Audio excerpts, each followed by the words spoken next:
अस्सलाम वालेकुम बच्चों। हमारे पास लास्ट टाइम जो लेक्चर थे जिसके बारे में हमने सीखा वो लेक्चर्स लाइट के थे, लाइट के रिगार्डिंग थे। वो भी आप देख लें और यहाँ पर देखें, ये चैप्टर नंबर 5 है। चैप्टर नंबर 5 में हमारे पास 3 टॉपिक्स अहम होंगे, एक टार्क, एक एंगुलर मोमेंटम और एक इक्विलिब्रियम। ये 3 टॉपिक्स हम सीखेंगे। पहले शुरुआत करते हैं, हम इसकी इब्तदा करते हैं, वो है टार्क। टार्क आज के लेक्चर की इब्तदा टार्क से होगी। टार्क क्या है और इंतहा भी टार्क तक ही होगी, क्योंकि हमारे पास एक बड़ा सा टॉपिक है टार्क। देखें क्या होता है टार्क। दरअसल टार्क एंगुलर फोर्स भी कहा जाता है टार्क को। ये जो टार्क होती है, ये टार्क असल में वो एक टेंडेंसी होती है जो चीजों को घुमाने में काम आती है। हम अगर देखें, किसी भी चीज को रोटेट करवाना हो, किसी भी चीज के रोटेशन को बढ़ाना हो, किसी भी चीज के रोटेशन को कम करना हो, तो हम कैसे करते हैं? कोई तरीकेकार है और वो तरीकेकार आम है। अगर है तो वो कौन सा है वो देखें। अगर मैं आपको कहूं कि हमारे पास एक ये स्क्रू नट है, हमें इस स्क्रू नट को खोलना है, तो हम क्या करेंगे? इसको ओपन करने के लिए एक स्क्रू लेकर आएंगे और इस स्क्रू की मदद से हम यहां पर जब फोर्स लगाएंगे तो ये स्क्रू घूमना शुरू हो जाएगा। और जैसे ही ये घूमना शुरू हो जाएगा, रोटेट करना शुरू हो जाएगा, तो ये नट बाहर आना शुरू हो जाएगा।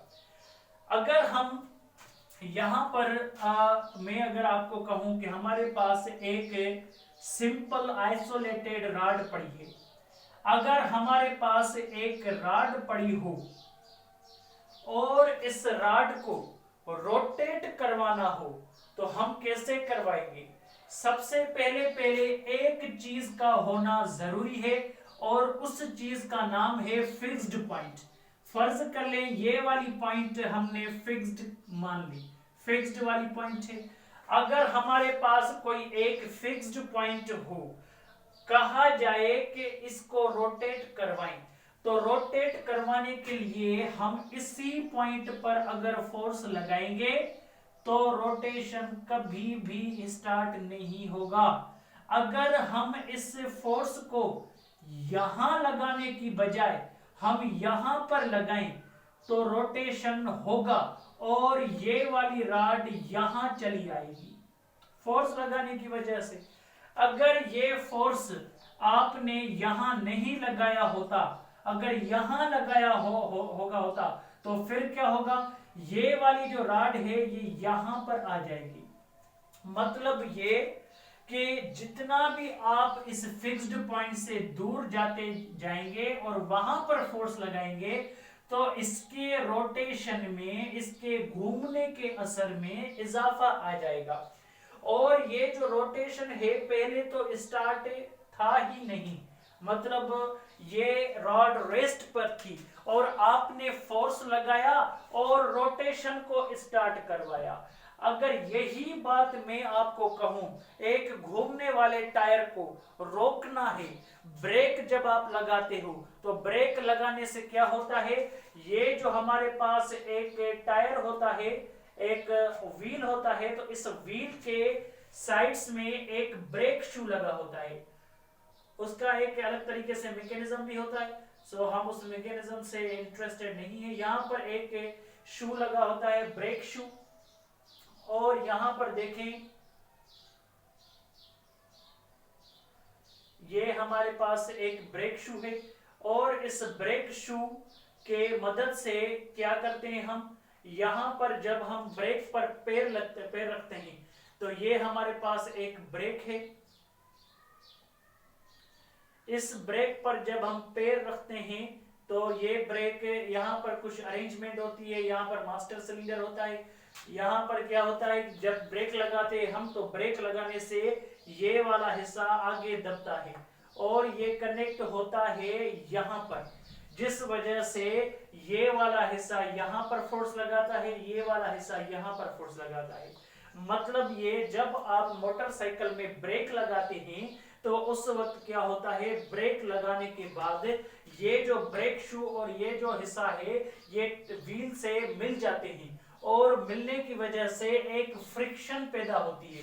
अगर व्हील इस डायरेक्शन में रोटेट कर रहा होता है तो ये जो ब्रेक शू है ये फ्रिक्शन बीच में पैदा तो करेगा ना, जब ये मिल जाएगा इस टायर से, व्हील से, तो फ्रिक्शन उल्टी डायरेक्शन में फोर्स लगाएगी और इस डायरेक्शन में लगाएगी और ये जो रोटेशन है ये कम होता जाएगा और जब ये कम हो जाएगा तो उस वक्त ये गाड़ी रुक जाएगी। अगर हमें ज्यादा से ज्यादा फोर्स लगाना है तो ब्रेक को ज्यादा फोर्स लगाते हैं और जल्दी इसको रोकने की कोशिश करते हैं टायर को।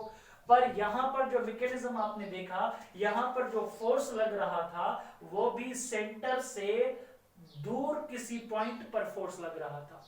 तो यहाँ पर भी ऐसा ही है जैसे हमने यहाँ पर सीखा, रोटेशन को स्टार्ट करवाना था तो हम फिक्स्ड पॉइंट से दूर जाकर किसी पॉइंट पर फोर्स लगाते हैं, रोटेशन स्टार्ट होता है, या फिक्स्ड पॉइंट से दूर जाकर किसी पॉइंट पर फोर्स लगाते हैं, रोटेशन को स्टॉप करते हैं। रोटेशन को स्टार्ट करना हो या रोटेशन को स्टॉप करना हो, स्टार्ट करें या स्टॉप करें, मतलब ये रोटेशन को इंक्रीज करना हो या रोटेशन को डिक्रीज करना हो तो आपको एक बाहरी एक्सटर्नल फोर्स की जरूरत होती है।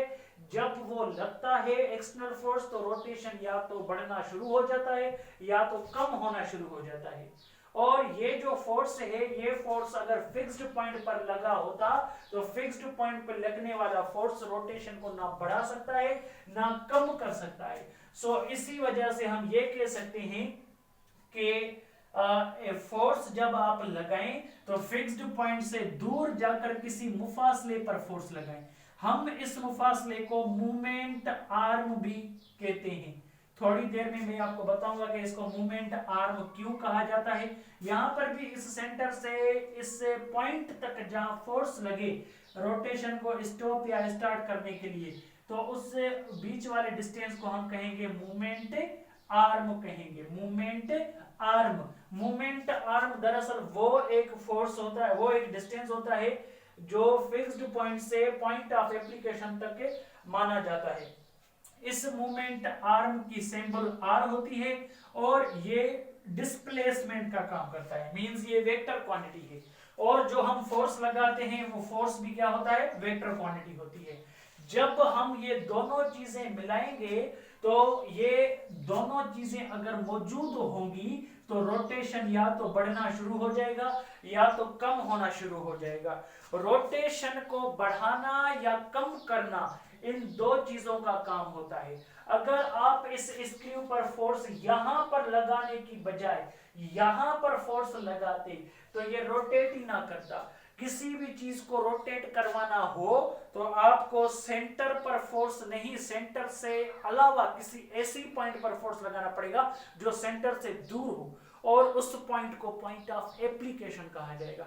सेंटर से पॉइंट ऑफ एप्लीकेशन के बीच वाला जो डिस्टेंस होता है उसको कहा जाता है movement arm. Movement arm and force को अगर आपने मल्टीप्लाई कर दिया तो मूवमेंट आर्म एंड फोर्स अगर दोनों मल्टीप्लाई हो जाएं तो एक नई क्वांटिटी बनेगी जो रोटेशन को इंक्रीज या डिक्रीज कर पाएगी। उस क्वांटिटी का हमने नाम दिया है टार्क। टार्क कौन सी चीज है, कौन सी क्वांटिटी है? It is that quantity which either increases और डिक्रीजेस द रोटेशन।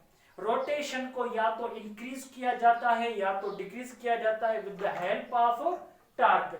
और इसमें एक बात याद होनी चाहिए, अगर आपके पास एक फिक्स्ड डिस्टेंस हो, एक फिक्स्ड मूवमेंट आर्म हो, तो फिक्स्ड मूवमेंट आर्म होने की वजह से वो जो रोटेशन है उसको इंक्रीज या डिक्रीज टार्क करती है। रोटेशन को इंक्रीज या डिक्रीज करना हो तो टार्क की जरूरत पड़ती है अगर डिस्टेंस फिक्स्ड हो। मतलब ये कि अगर हम ये देखें, हमारे पास एक मिसाल है कि ये सन, ये अर्थ और ये दूसरे प्लैनेट्स भी होते हैं साइडवाइज, ये भी, और ये अर्थ रोटेट करती है सन के अराउंड। हम देखें इस सन से एक डिस्टेंस काउंट हो पाएगा यहां से अर्थ तक। यहां से डिस्टेंस हम काउंट कर रहे हैं सन से लेकर अर्थ तक, और ये जो डिस्टेंस है इस डिस्टेंस को हम आर से रिप्रेजेंट करेंगे। From centre of the sun to the centre of earth, this is the direction of the movement arm. इसको आप रेडियस तस्वर कर लें कोई मसला नहीं। अगर मैं आपको कहूं कि ये जो डिस्टेंस है ये फिक्स है, मतलब ये ना बढ़ पाएगा ना कम हो पाएगा, तो फिर क्या होगा? अब तो हमें ये पता है कि भाई ये जो अर्थ है इसकी स्पीड ना बढ़ती है ना कम होती है, और अर्थ रोटेट करते रहती है। अगर एक रोटेशन अर्थ का पूरा हो जाए तो 360 डेज गुजर जाते हैं, मतलब हम एक साल अर्थ के एक रोटेशन को कहते हैं। ये तो मैंने ऐसे ही आपको मिसाल दी है, वरना 360 डेज नहीं होते, 360.35 डेज होते हैं। लिहाजा ये एक एवरेज आप मान ले। एक रोटेशन अर्थ एक साल में पूरा करती है, दूसरा रोटेशन दूसरे साल में पूरा करेगी। कभी भी ऐसा नहीं होगा कि एक रोटेशन एक साल में कंप्लीट किया तो दूसरा रोटेशन 4 साल में कंप्लीट करेगी, ऐसा नहीं होगा। क्यों? क्योंकि इसका रोटेशन ना बढ़ पाता है ना कम हो पाता है। अगर आपको रोटेशन बढ़ाना हो या कम करना हो तो एक्सटर्नल फोर्स लगाना पड़ेगा, और मूवमेंट आर्म और एक्सटर्नल फोर्स की कॉम्बिनेशन को क्या कहा जाता है? जी हाँ, टार्क। ये जो टार्क है ये एक्सटर्नल टार्क होगी, और एक्सटर्नल टार्क इसके रोटेशन को बढ़ाएगी, और 360 की बजाय आप 320 डेज में इसका रोटेशन कंप्लीट करवा पाएंगे। पर ऐसा मुमकिन तो है नहीं, पर सिर्फ मैंने आपको एक मिसाल दी कि कैसे हमने यहाँ पर सीखा कि भाई रोटेशन को बढ़ाना या कम करना टार्क का काम होता है। पर कभी कभी इम्तिहानात में, एमसीक्यूज में आपको कंफ्यूज भी किया जाएगा, मतलब हर मर्तबा ऐसा नहीं होता। ये उसी वक्त होगा टार्क का काम के रोटेशन को बढ़ाए या कम करे। रोटेशन को बढ़ाना या कम करना किसका काम होता है? वो काम होता है टार्क का, उस वक्त जब मूवमेंट आर्म कांस्टेंट हो। मूवमेंट आर्म कांस्टेंट ना होगी तो ये बात समझ जाएं कि एक्सटर्नल टार्क रोटेशन को बढ़ाए या कम करे, ऐसा अब नहीं होगा। क्यों? क्योंकि फिर एंगुलर मोमेंटम वाला, law of conservation of angular momentum वाला कॉन्सेप्ट आ जाएगा। Law of conservation of angular momentum वाला कॉन्सेप्ट उस वक्त इस्तेमाल होगा जब ये मोमेंट आर्म कांस्टेंट ना हो। मोमेंट आर्म कांस्टेंट ना हो तो उस वक्त टार्क नहीं होती, एंगुलर टार्क नहीं होती कि एंगुलर रोटेशन को बढ़ाए या कम करे। एंगुलर मोमेंटम का कंजर्वेशन वाला लॉ बढ़ाता है या कम करता है, उसमें हम सीखेंगे। बहरहाल यहां पर आपने एक बात तो समझ गए होंगे आप सबके, यहां पर टार्क रोटेशन को इंक्रीज भी करती है डिक्रीज भी करती है जब आर कांस्टेंट हो, और यहां पर ये दोनों वेक्टर क्वांटिटीज हैं। तो क्या टार्क भी वेक्टर क्वांटिटी है? जी हाँ, टार्क भी वेक्टर क्वांटिटी है। मूवमेंट आर्म और अगर आपने फोर्स को क्रॉस प्रोडक्ट में मल्टीप्लाई किया तो आपको टार्क मिलेगी। टार्क क्या है? टार्क वो क्वांटिटी है जो रोटेशन को स्टार्ट करवाती है। कभी भी आप अगर कोई डोर या विंडो को साइड वाइज फोर्स लगाते हैं तब भी उसमें थोड़ा सा रोटेशन प्रोड्यूस होता है। आप ये देखें, अगर आप उस जगह पर फोर्स लगाएं जहां पर उसकी फिक्स्ड पॉइंट्स हैं, वहां पर जब आप फोर्स लगाएंगे तो रोटेशन स्टार्ट नहीं होगा। क्यों नहीं होगा? इसलिए क्योंकि रोटेशन को स्टार्ट करवाने के लिए ये दो चीजें हमें चाहिए। ये जो आर है, ये आर क्या होती है? This is called movement arm. Movement arm की मैं डेफिनेशन यहां पर लिख देता हूं। मूवमेंट आर्म, मूवमेंट आर्म को आर से रिप्रेजेंट किया जाता है। It is the special displacement from axis of rotation to the point of application.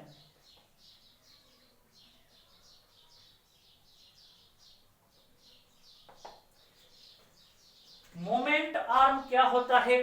Moment arm एक ऐसे किस्म का स्पेशल डिस्प्लेसमेंट होता है जो एक्सिस ऑफ रोटेशन से पॉइंट ऑफ एप्लीकेशन तक माना जाता है। एक्सिस ऑफ रोटेशन का मतलब होता है कि वो इमेजिनरी लाइन जो फिक्स्ड पॉइंट को क्रॉस कर जाए, उस इमेजिनरी लाइन को हम क्या कहते हैं? Axis of rotation. Axis of rotation से पॉइंट ऑफ एप्लीकेशन तक जो मुफासला हो उसको हम क्या कहेंगे? Movement arm. यहां पर भी एक्सिस ऑफ रोटेशन एक इमेजिनरी लाइन होगी, वो आपको स्टडी की खातिर यहां पर ड्रा करनी पड़ेगी। यहां पर भी एक्सिस ऑफ रोटेशन आपको खुद ड्रा करनी पड़ेगी। तो ये हमारे पास एक्सिस ऑफ रोटेशन है, यहां पर भी एक्सिस ऑफ रोटेशन आपको खुद ड्रा करनी पड़ेगी। ये हमारे पास एक्सिस ऑफ रोटेशन है।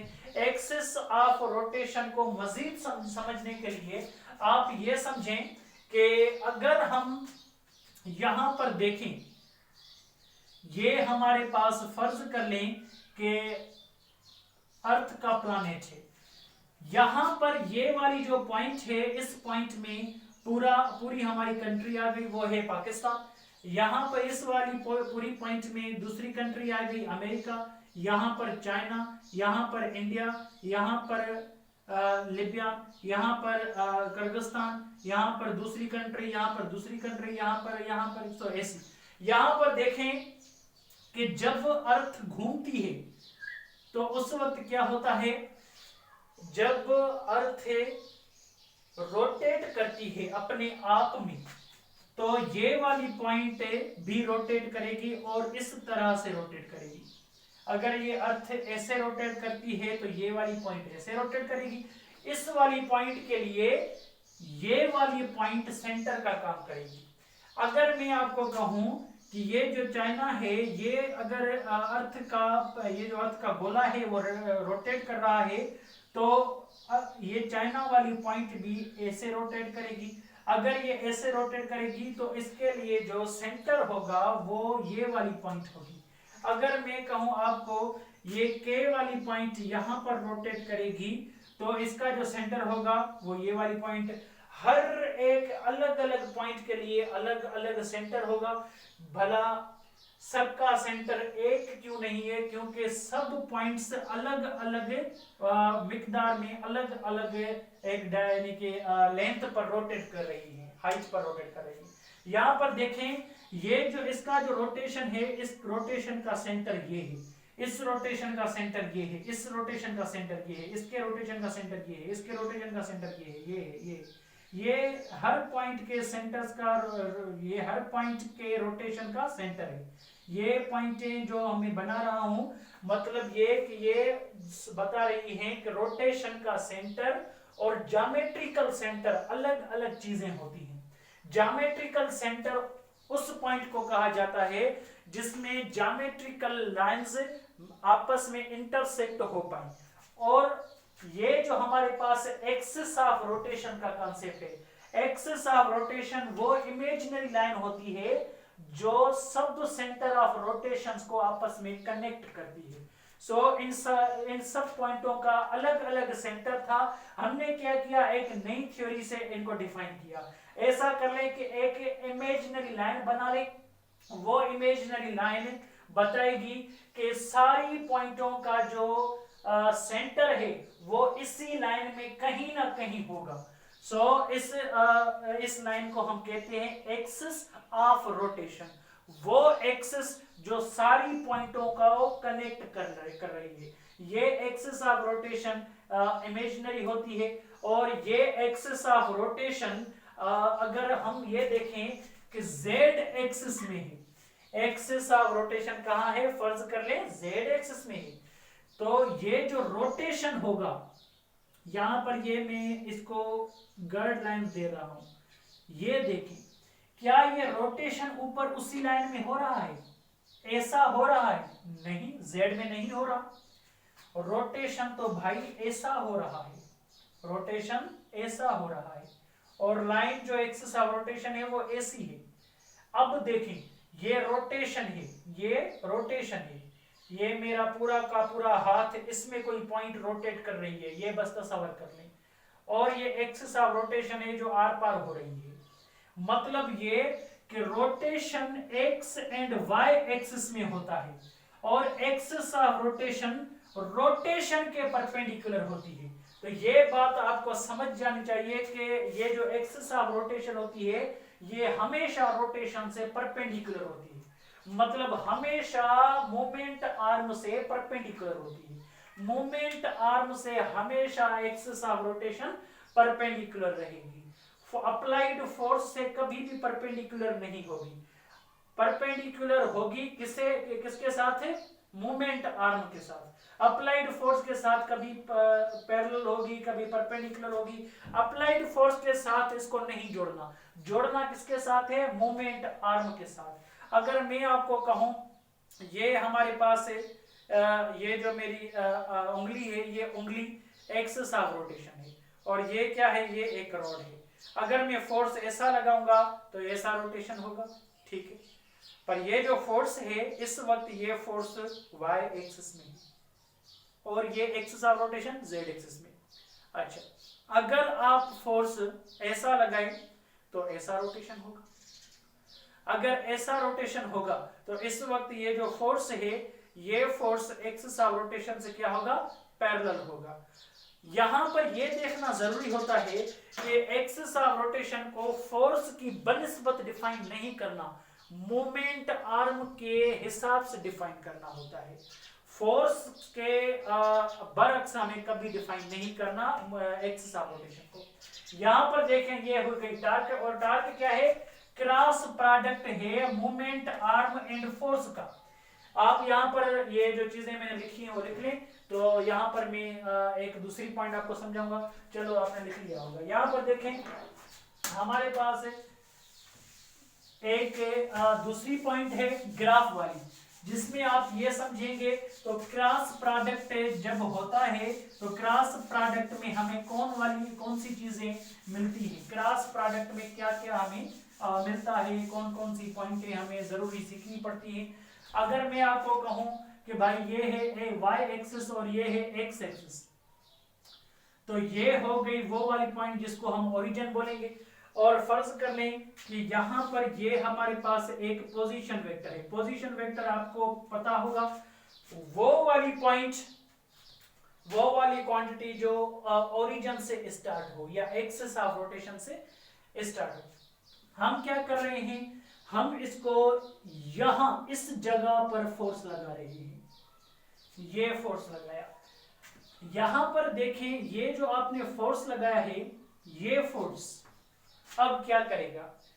फोर्स इसको रोटेट करवाएगा। इसको आप एक दरवाजा समझ लें, जो दरवाजा रोटेट करेगा।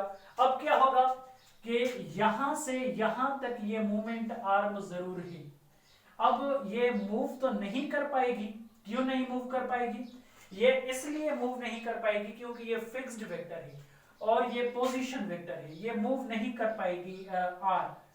हाँ, ये आर डायरेक्शन को तब्दील कर पाएगी आफ्टर अप्लाइड फोर्स। यहां पर देखें ये जो फोर्स है, ये फोर्स हमने यहां पर इस डायरेक्शन में लगाया हुआ है। ये जो फोर्स है क्या एक्स एक्सिस में है? नहीं। क्या ये वाई एक्सिस में है? नहीं। ये दोनों के बीच में। अच्छा, मैं ऐसा कर लेता हूं, यहां पर फोर्स को थोड़ा सा और टेढ़ा कर देता हूं। ये हमारे पास फोर्स है। अब देखें क्या ये एक्स एक्सिस में लग रहा है? नहीं। क्या ये वाई एक्सिस में लग रहा है? नहीं। तो ये जो फोर्स है ये कहां है? दोनों के बीच में है। अब क्या होगा? अब ये होगा कि इसके दो कंपोनेंट्स बनेंगे। दो कंपोनेंट्स जब बनेंगे तो दो कंपोनेंट्स हम किस तरह से इसके बनाएंगे? एक कंपोनेंट जो आर के पैरेलल होगा एफ एक्स, और दूसरा कंपोनेंट जो आर के परपेंडिकुलर होगा एफ वाई। यहां पर देखें ये दो कंपोनेंट मैंने ऐसे क्यों बनाए? क्योंकि यहाँ वाली बात छोड़कर हम यहाँ बात कर रहे हैं, तो यहाँ पर इस वाली पोजीशन वेक्टर कोई एक्स एक्सिस से मुशाबियत देनी पड़ेगी। और यहाँ पर देखें, ये जो हमारे पास एंगल बनेगी यहाँ बनेगी एफ वाई परपेंडिकुलर फोर्स हो गया, और ये एफ एक्स बेस वाला फोर्स हो गया। एफ एक्स आर के पैरेलल है, मींस इस डायरेक्शन में फोर्स लगाना चाहता है, पर क्या ये आर मूव कर पाएगा यहाँ पर? जवाब है नहीं। तो मतलब एफ एक्स का कोई भी इफेक्ट आर पर नहीं होगा, होगा किसका? एफ वाई का। और ये एफ वाई परपेंडिकुलर है तो इसकी डायरेक्शन को मोड़ पाएगा। यहाँ पर देखें तो हमें एफ वाई वाला कंपोनेंट जब हम मल्टीप्लाई करेंगे पोजीशन वेक्टर से, तो हमें पता चलेगा कि रिजल्टिंग क्वांटिटी टार्क मिल रही है। एफ वाई वाला कंपोनेंट एफ साइन थीटा के क्वांटिटी से रिप्रेजेंट किया जाता है, और यहाँ पर आर सेम, यहाँ पर टार्क। अगर हम देखें तो ये क्रॉस प्रोडक्ट था, तो क्रॉस प्रोडक्ट मल्टीप्लाई के आखिर में भी एक वेक्टर देता है।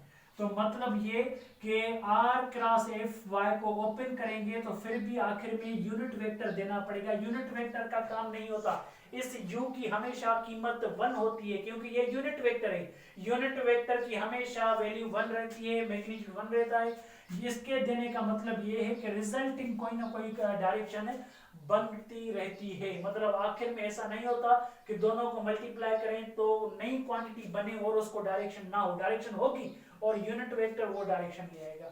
मतलब टार्क को मालूम करने का तरीका ये है, moment arm multiply force multiply sine theta into unit vector. यहाँ पर और पॉइंट देखें कि अगर मैं आपको कहूं if R and F are parallel then torque will be 0। अगर मैं आपको कहूं R and F are anti parallel, तो आप क्या कहेंगे? आप कहेंगे टार्क 0 होगी। क्यों? पैरेलल में 0 डिग्री बनेगी, मींस एफ एक्स की डायरेक्शन में एफ वाई चला जाएगा, और एफ वाई जब एफ एक्स की डायरेक्शन में हो तो एफ वाई 0 हो जाता है। मतलब ये कि अगर मैं आपको ये कहूं कि फोर्स पूरा का पूरा एक्स डायरेक्शन में लगा हुआ होता तो उसका कोई भी कंपोनेंट वाई में बनता? जवाब है नहीं। तो भाई वाई वाला कंपोनेंट टार्क को पैदा करता है, तो यहाँ पर वाई वाला कंपोनेंट 0 होगा तो टार्क भी 0 होगी, पैरेलल हो या anti. Anti parallel means towards the origin. So origin पर अगर आपने फोर्स लगाया, उल्टी डायरेक्शन में ओरिजिन पर फोर्स लगाया, तो टार्क फिर भी क्या होगी? 0 होगी। If R and F are perpendicular, अगर दोनों परपेंडिकुलर हो तो उस वक्त टार्क मैक्सिमम होगी। मैक्सिमम का मतलब होता है sine theta 90 degree. Sine theta 90 degree की कीमत 1 होती है, तो ये उस वक्त साइन 90 डिग्री जब हो तो उस वक्त टार्क मैक्सिमम मानी जाएगी। और एक बात, तो ये जो टार्क है उस टार्क को हमेशा आर से परपेंडिकुलर माना जाता है। फोर्स से परपेंडिकुलर हो ना हो हमें कोई वास्ता नहीं होता। और ये बात मैं आपको बताता चलूं कि अगर मैं आपको कहूं कि ये वाली जो लाइन है ये एक्सिस ऑफ रोटेशन है, एक्सिस ऑफ रोटेशन है, तो ये वाली लाइन कहलाएगी मूवमेंट आर्म। और ये जो मूवमेंट आर्म होती है इससे अगर मैं परपेंडिकुलर फोर्स लगाऊं तो ये फोर्स और मूवमेंट आर्म मल्टीप्लाई होंगे। ये मूवमेंट आर्म की डायरेक्शन मतलब आर की डायरेक्शन, और इस डायरेक्शन में मैं फोर्स लगा रहा हूं तो ये फोर्स की डायरेक्शन हो गई। तो हम क्या करेंगे, हम अगर आर को एफ से मल्टीप्लाई करेंगे, मूवमेंट आर्म और फोर्स को मल्टीप्लाई करेंगे, ये रहा फोर्स और ये रही मूवमेंट आर्म, दोनों को मल्टीप्लाई करेंगे। तो मल्टीप्लाई करने के हमारे पास जो तरीकेकार है वो ऐसा है कि जब हम मूवमेंट आर्म को फोर्स से मल्टीप्लाई करेंगे तो राइट हैंड को आर की डायरेक्शन में रखना पड़ेगा, और फोर्स की डायरेक्शन में राइट हैंड को कर्ल करना पड़ेगा, तो थंब बचेगा। ये थंब जो बच रहा है ये बता रहा है कि ऊपर वाली डायरेक्शन में टार्क की डायरेक्शन है। मतलब ये कि टार्क हमेशा एक्सिस ऑफ रोटेशन से पैरेलल होती है और टार्क की direction right hand thumb rule से निकाली जाती है। अगर मैं आपको कहूं कि ये कोई फैन का जो है ना विंग है और उस पर फोर्स लग रहा है, जैसे फोर्स लग रहा है तो फोर्स लगने की वजह से ये रोटेट कर रहा है। अगर ये रोटेट कर रहा है तो आप क्या करोगे, ये जो इसकी फैन की विंग है इसका मुफासला मोमेंट आर्म कहा जाएगा। फोर्स इस डायरेक्शन में लग रहा है तो इस डायरेक्शन में कर्लिंग होगी। तो आप ऐसा करें, राइट हैंड रूल को इस तरह से यूज करें कि जो फिंगर्स हों वो उसी डायरेक्शन में रखें जिस डायरेक्शन में आर की डायरेक्शन हो, मतलब मूवमेंट आर्म हो, और जिस डायरेक्शन में फोर्स लगे वहां पर आप उसको रोटेट कर दें। तो आखिर में बचेगा थंब, तो वो थंब बताएगा टार्क की डायरेक्शन। आप ऐसा समझ लें कि ये जो हवा है ये ऊपर आएगी, मतलब ये कि axis of rotation and torque are always parallel. Axis of rotation and torque are always parallel। ये हमेशा एक दूसरे से पैरेलल होती है। एक आखिरी बात, यहां पर आप ये बात समझ जाएं कि ये जो टार्क होती है, ये टार्क इसका जो यूनिट होता है, the unit of torque is a newton metre. The unit of torque is Newton meter, Newton multiply by meter। और एक बात आखिरी आप यहाँ पर नोट कर जाएं कि एंटी क्लॉकवाइज टार्क पॉजिटिव होती है, क्लॉकवाइज टार्क नेगेटिव होती है। अगर यहाँ पर कोई आप स्क्रू ले आए, उसको यहाँ पर फोर्स लगाएं, ये वाली डायरेक्शन जो हमारे पास ये टाइम वॉच होती है उसकी जो सुई घूमती है वो ऐसे घूमती है, और हमने इस डायरेक्शन में रोटेशन करवाया है। ये रोटेशन देखिए, ये रोटेशन एंटी क्लॉकवाइज है। एंटी क्लॉकवाइज से अगर आप रोटेशन ले आए, एंटी क्लॉकवाइज रोटेशन ले आए, फिर क्या होगा, यहां पर आप राइट हैंड को रखें, फिंगर्स उसी डायरेक्शन में रोटेट करवाएं जिस डायरेक्शन में रोटेशन हो रहा है। थंब को आप देखें, वो इस पेज से, इस बोर्ड से बाहर जा रहा है। Outside the page the direction of torque is obtained, the direction of torque is outside we have obtained. यहां पर देखें कि ये जो यहाँ पर नट है वो नट बाहर आएगा क्योंकि टार्क की डायरेक्शन बाहर थी।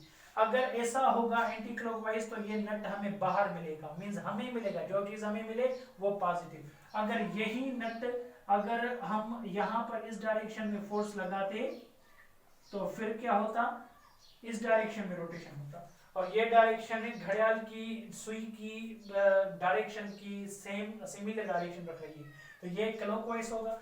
क्लॉकवाइज टार्क नेगेटिव माना जाता है, क्लॉकवाइज। और अगर आप फिंगर्स को इसी डायरेक्शन में रोटेट करें, राइट हैंड फिंगर्स को, तो ये राइट हैंड को ऐसे रोटेट किया, थंब इनसाइड द पेज। अगर इनसाइड द पेज थंब आए तो समझ जाना नेगेटिव टार्क होगी, अगर पॉजिटिव टार्क होगी तो समझ जाना anti clockwise and outside the page direction of the thumb होगी। यहाँ पर देखें, ये हमारे पास टार्क की पूरी इंफॉर्मेशन थी। टार्क का काम होता है रोटेशन को इंक्रीज या डिक्रीज करना। अगर मूवमेंट आर्म कांस्टेंट हो तो टार्क का काम इंक्रीज या डिक्रीज करना होता है। मैं इसको यहाँ पर ये देख लें, ये नोट कर लें, और ये हमारे पास एक तरीक़ेकार है कैसे हमने इसको डिफाइन किया, और इसको अच्छी तरह से नोट कर लें। Thank you.